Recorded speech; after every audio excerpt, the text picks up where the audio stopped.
Good morning, everyone. Hope you're doing well. And it is Monday, September 25th, 2023, the year of seven. And I want to share a couple of things, most of which is related to the twin flame relationship and how we can better manage those situations. I also would like to share a little an email I sent to the senior minister who was at the church that I was a part of for 20 years. And I sent him this letter for a couple of reasons. One was to really clear the air between us. I was definitely feeling some kind of way after I shared with him the information in regards to my twin flame. And I understand most people are not familiar with what a twin flame is. And if you are not, then I encourage you to do some homework. But in a nutshell, today, as I know it, there are three different types of love connections that can be good, right? There's a fourth, so you can have a karmic relationship, right? You can have those types of ugly situations. But for positive, right, for divine unions, right, there's a divine counterpart, there is a soulmate, and there is a twin flame. And these three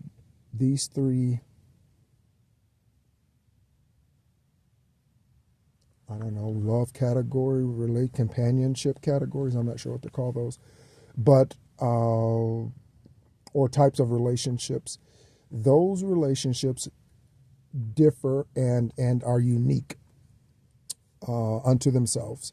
So most of us are familiar with the soulmate, and in fact that's what most people consider them to have married, is their soulmate. Most do not marry, and most probably do not meet their twin flame. And if they do, then it's often missed opportunity just because of the tension, and it's a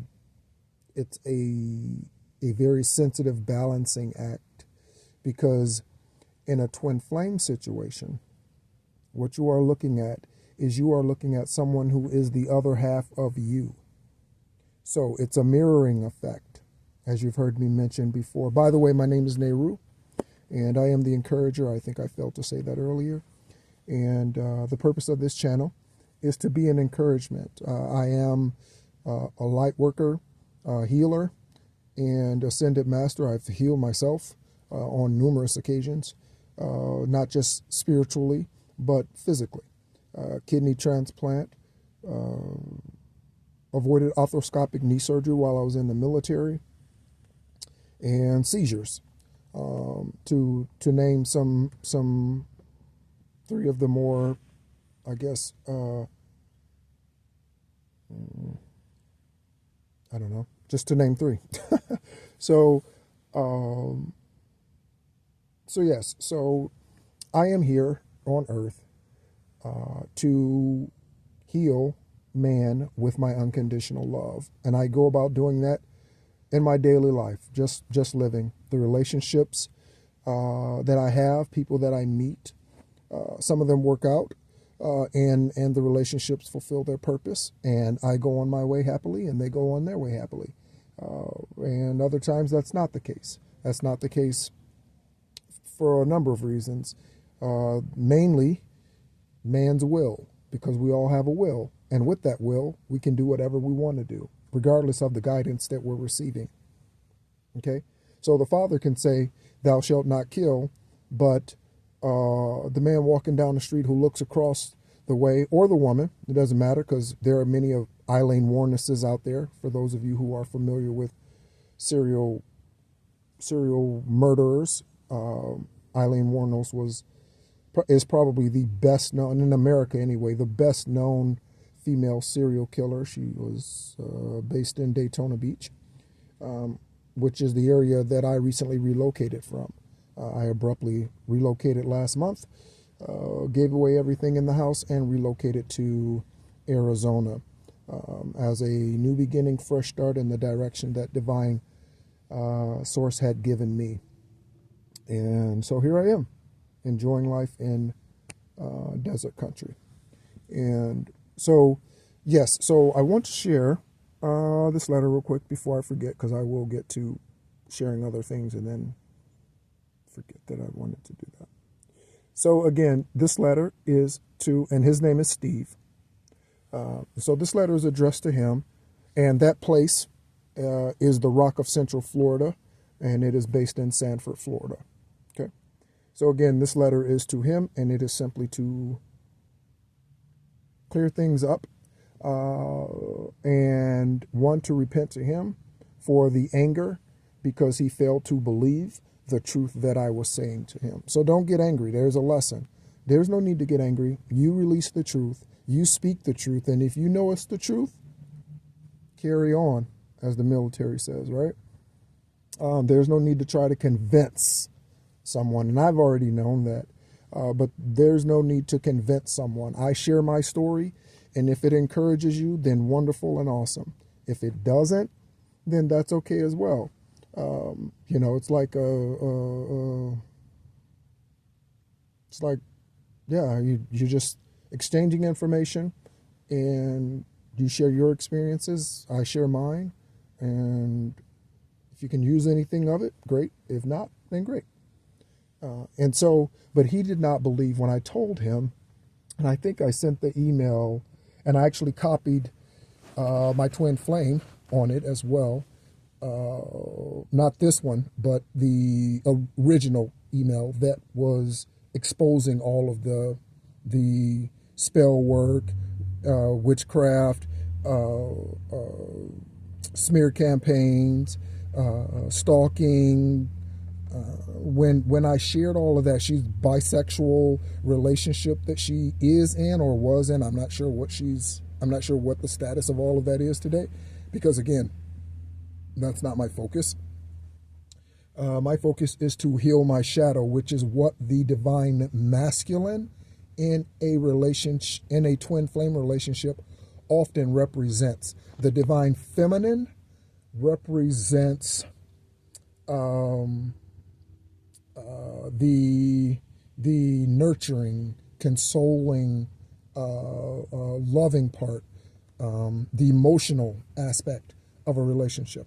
The divine masculine, and we have both, we all do. The divine masculine, it just depends on which one's more dominant. The divine masculine is the logical one, right? So they're the planners. Okay, everything needs to be right. Whereas the divine feminine tends to function from an emotional place, and again, being more of one than the other is not a good idea. Neither one of those are good ideas, right? There's a balance there, right? So my divine masculine needs some of my divine feminine, and I need some of their divine masculine in order to balance things out. That's how it works, okay? So if those things are out of balance, chaos ensues, and that is what happens in most twin flame situations, because again, it's a mirroring. And so when you are angry at them, you are angry at yourself. If you love them and you treat them well, then you feel good. Why? Because you are doing to them as you are also doing to yourself. So that's the uniqueness of a twin flame relationship. A soulmate does not function in that way, and neither does a divine counterpart. Okay, so here's the letter that I email actually that I sent to Steve this morning, as I was guided by divine source. So, morning to you. Do you believe in angels? So I would like to just clear things up. spiritually with you at this time. And again, I was a part of this house for 20 years. After I got out of the military, I actually was getting cassette tapes. To give you a little history, I was getting cassette tapes back in 2002 when I was still in the military. And I was getting those tapes while I was in military intelligence school. A friend that I had known, and we were actually seeing each other at that time, she was sending me cassette tapes once she found out about this place. Yahweh God, Divine Source, guided her to this place that was in this plaza at the time. And so, yeah, that's how I found out about the Rock of Central Florida. And I knew for sure that that's where I was guided to be. And again, that's another note. So, and I've been doing a lot of studying and practice of Stoicism. Okay? And Stoicism really is, if you're familiar with David Goggins, he is, in my opinion, a good example of what Stoicism means. Nothing outside of yourself bothers you. So what someone thinks about you doesn't bother you. What someone says about you doesn't bother you. What someone did to you doesn't bother you. Because they can't hurt you. They can't break you. Okay? And all they're doing, all that does, when you are in that stoic place, all it does is just stoke the fire. And so that's what I realized was happening to me with the spell work. So the spell work, because the Divine Masculine, because of my unconditional love and my emotional response to her, she underestimated my spiritual strength. Okay? Because I started out vying for her attention. Okay? Never be a chaser.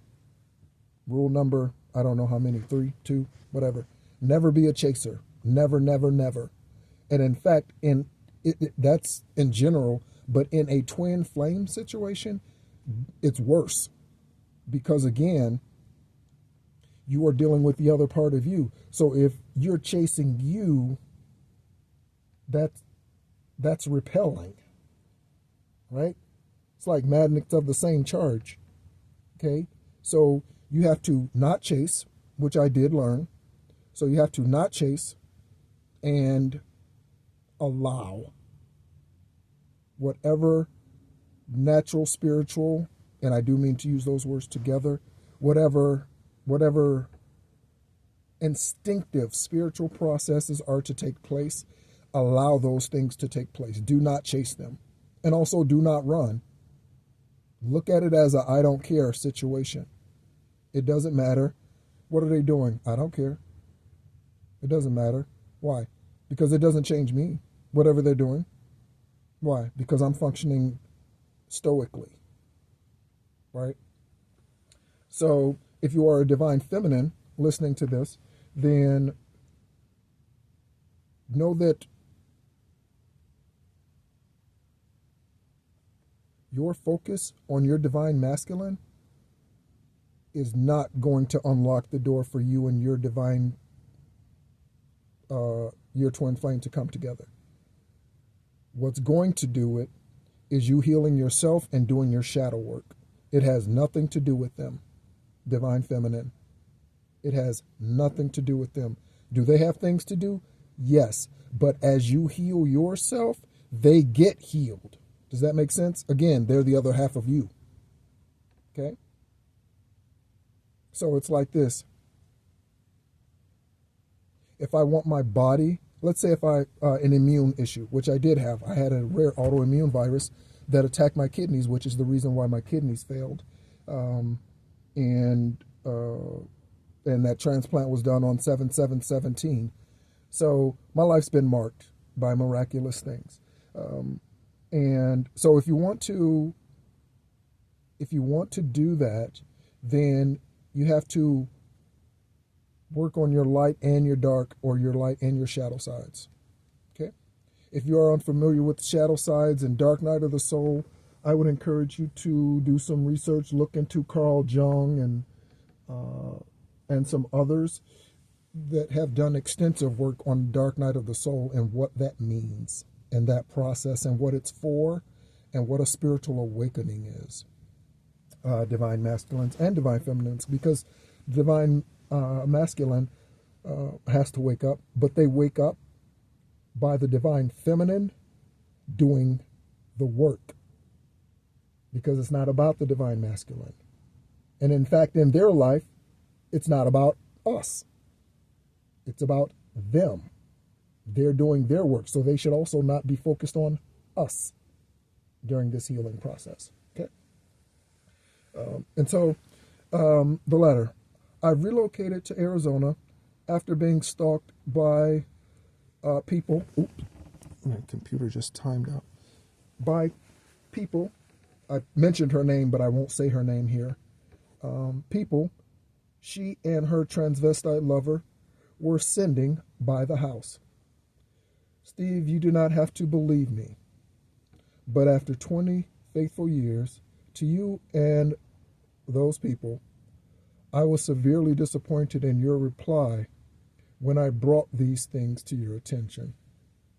I can't allow anyone that doesn't hear better than I do to lead me. I'm a real spiritual warrior, Steve. She literally has been in a relationship with a transvestite she's known since childhood or her teen years. This individual lives in Charlotte, North Carolina. The divine creator himself is releasing all of this information to me, mainly when I meditate. And say, so if you're needing clarity, you probably already know this if you're familiar with the twin flame relationship. If you are needing clarity, there is no better way than meditation. No better way. And I believe, honestly, no faster way. And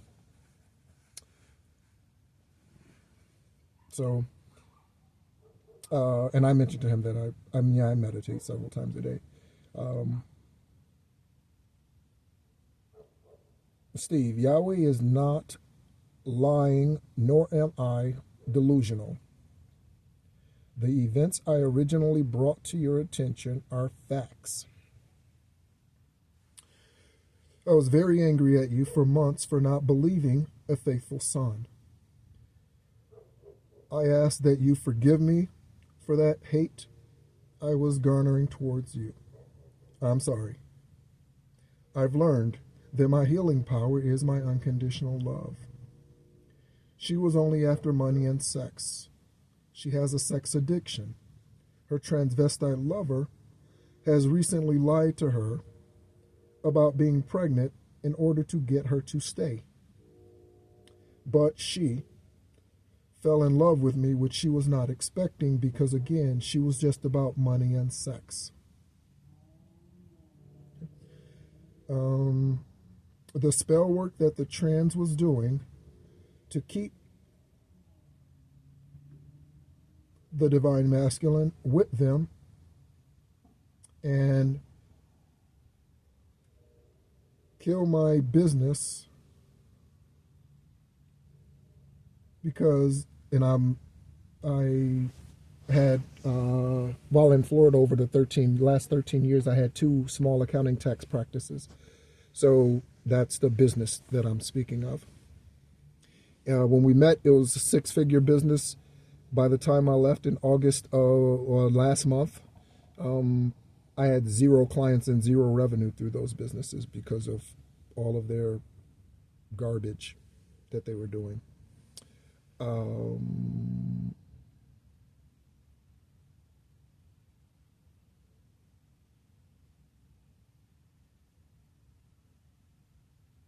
And so it says the trans was successful in that way in shutting down the business. The spell work, in that way, it was successful. They literally dried up every financial cash flow means I had in Florida. I left Florida last month with no clients whatsoever. And Steve also, by the way, is gifted in the area of finance.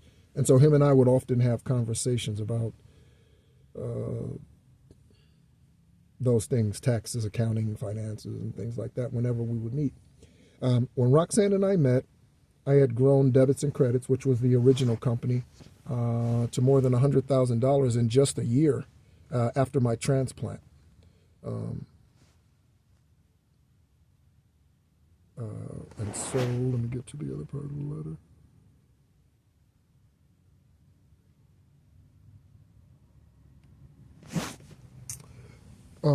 And so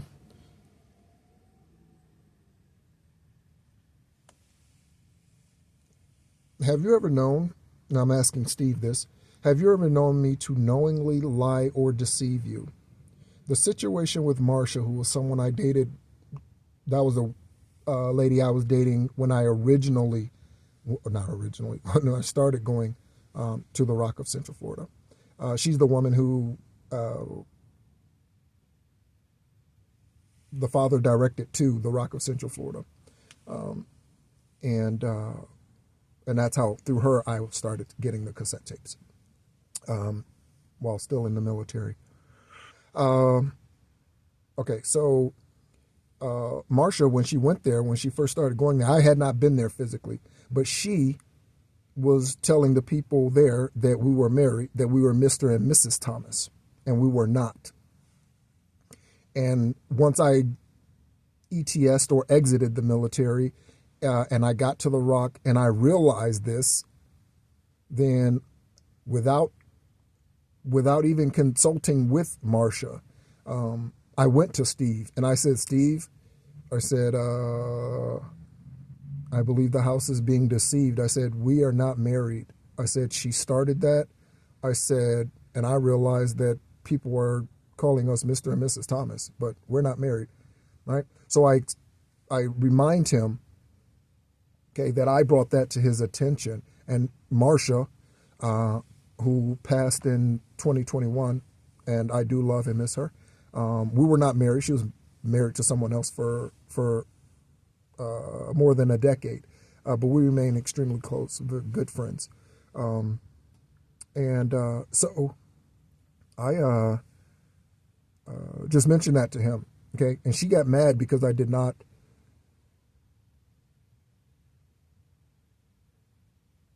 one, bring it to her first, and two, I really don't think she really wanted me to bring it to his attention. I really think that her hope was that we would get married and it would just kind of be like nothing, right? It would just kind of be like, no one even realizes it. Yeah, it's just kind of swept under the rug, so to speak.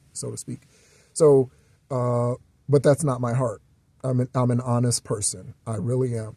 And again, that's the unconditional love in me to never, not purposefully deceive people.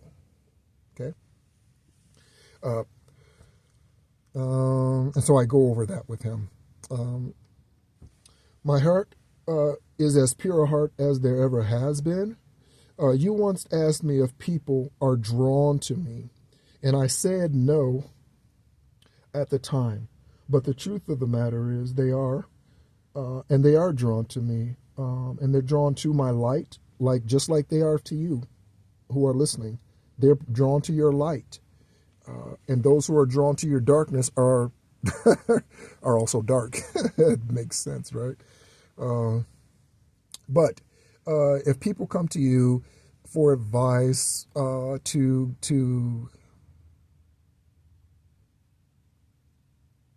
hey, can I ask you a question? Hey, can I, right? Then they value your opinion and they see a light in you that they are searching for within themselves. Okay. So, where am I at here in the letter? Oh, yeah. So he once asked me about that. And I think the word he used was gathering. And I'm thinking clamoring for some reason, but clamoring for my attention. But I then go on to say, but they are actually, because of that unconditional love that I mentioned a moment ago, that I have for all I see. I see that all religions are man-made and lacks the spirituality he originally hoped for man. The Bible is incomplete and missing some 45 books. I am after all of the truth. 400 years is long enough. It's time for the church to be deconstructed and resurrected. I would go into why this angel was sent to your house, but in a nutshell, and I say house meaning church, because that's what we would call that place. And we called it the house because he wanted to culture a family environment, not a church environment. And he established that, 2 decades ago, that philosophy called culture. But in a nutshell, it was to be healed and to heal. My job there is done. I slayed my giants in that land and ascended far above the unconscious man life. Most love, I should say live, most love unconsciously. Live unconsciously now. It's time for my next mission. My spiritual background is Egyptian shamanic, which it is. And all the best to you, my friend, and the people you lead. No more malice, no more hate for you of any kind. Just love and a thankfulness for our time together. Thank you for your faithfulness to me for 20 years. With all truth, one faithful son. And so after my meditating this morning, actually in the middle of my meditating this morning, Spirit encouraged me to write this email, to send this letter to him. And I know the timing's right. I know it's right spiritually because of whatever the divine masculine's going through. I don't even know if she still attends services there. I have no idea. I haven't been there since September of 2021. And I don't watch them online or anything. They are online. But I don't watch their services or anything like that. And yeah, so during my meditation this morning, I was encouraged to send this letter out to him. And I'm sure the timing is impeccable as, again, the divine masculine and the divine feminine karmic. So the divine feminine karmic is the person, the transvestite, that lives in North Carolina. And so based on what I understand that's going on spiritually between them, all the fighting and all of that, because now the divine masculine's wanting to leave and be rejoined to me, which I don't have a thought one way or the other as far as that's concerned. I don't care if she comes back. I don't care if she doesn't. It doesn't matter to me, because one way or the other, that doesn't change my promises. That doesn't change the Father's purposes and what he's doing through me and with me. And divine feminines, for those of you who have ascended, that is, again, key number 4, 3, wherever we are. So again, you have to get into the mind frame, divine feminines, of it doesn't matter and I don't care. Because once you're able to do that and you ignore the divine masculine, one, you begin to heal those areas, okay? Because once you get out of your emotions and you do not react in that way, okay, then you heal those shadow areas. And without you verbally saying anything to them, spiritually, they will begin to desire you. And your purpose is not to have them clamoring after you, right? Maybe that's the word of the day, like Sesame Street. The word of the day is clamoring. Do not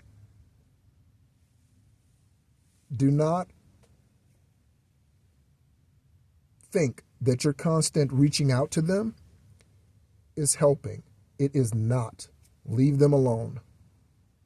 Let your divine feminine walk away. Let them go and do whatever work they need to do. You need to focus on yourself. Often this includes solitude. Okay? And so for us divine masculines and divine feminines, both. Because again, everyone has both. It's like chromosomes. We all have X and Y's. So I just encourage us all to focus on the right things today. Today is all that matters because today is a gift. That's why it's called the present. Present. Right? Every day is Christmas. Present. Every day is a gift. Okay? So focused on today and the things you need to do today in order to be your highest, truest, purest self. Okay? And when we do those things, then we will see things begin to change and the people around us begin to change. Whether that is, in my situation, a new physical area, like a relocation, or if you see that person and because you physically see them, you see the changes because you are not focused on them. You are not looking at them. You are not angry at them. You have forgiven them, divine feminines. You do not hold any anger towards them. No more frustration at them because you realize I am my responsibility. I am no one else's responsibility, and no one else is my responsibility. Okay? Certainly from a spiritual standpoint. If you have kids, obviously that's different, right? You are responsible for them to a certain age. But yeah, if you have adult sons and daughters, you are not spiritually responsible for them. You are not. Okay? Yeah, so someone needs to let go of their son or daughter. Man, this is what I've heard. Oh. This is good. So this is how you have to treat every single relationship. Okay? This is good. Grab a pen and paper. This is good. Like a bird in your hand. Maybe some of you have heard this. This is coming to me. So, like a bird in your hand, if you hold it too tightly, you'll kill it. You'll suffocate it. Right? You'll strangle it. Right? Too loosely, right? And it might fly away. You might lose it. Right? So there's a balance there. Okay? Reminds me of a great rock and roll song. Hold on loosely. Don't let go. Yeah. Don't lose control. Right? So that's definitely for someone this morning. Parents, it's tough. I understand. I have a 25-year-old daughter. It's tough. But you have to let them fly and soar and show you the quality individual that you've raised. Now, if you did not raise a quality individual and you are now awakened to that, well, then I would work on healing those areas with them and on yourself. By the way, soulmates, you can have a soulmate that is a brother, sister, mother, father, cousin, uncle. It doesn't matter. A soulmate you can have of any sort, right? A twin flame doesn't always mean a romantic, doesn't always lead to a romantic situation as well, by the way. The only exception to this is a divine counterpart. And I would say a divine counterpart is 100% absolutely the only absolute that is a marriage. If you are sent a divine counterpart, I believe today that that is absolutely a marriage that's meant to be. A twin flame is not necessarily a marriage that's meant to be in the natural, because it's a spiritual marriage. You are already married, joined spiritually, right? Because you are them and they are you. Okay? And so, yes. So, as I always say, be encouraged. And it really is about knowing thyself. It's about your self-growth. It's about your maturity, and functioning in a place, this world, this 3D place, functioning in this place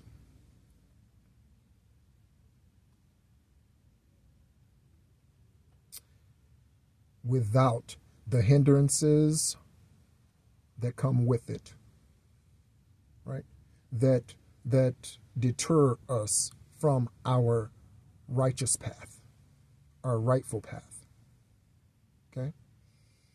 As always, I encourage us to do some self-study. So find out what your life path number is. Mine is a 7, life path number 7. I shared in one of the videos how to find your life path number. If you are unfamiliar with how to do that, that video is also on this channel.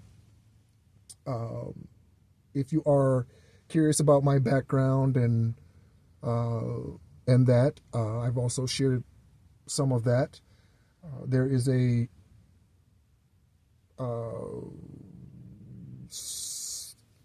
small book I written that's available on Amazon Kindle and Goodreads.com titled My Father, Your King, that goes into my father's polygamous lifestyle that I grew up in, and yeah, and it just goes into that, and it really kind of tells of his story. And so he's serving 44 to 66 years today in a Michigan prison.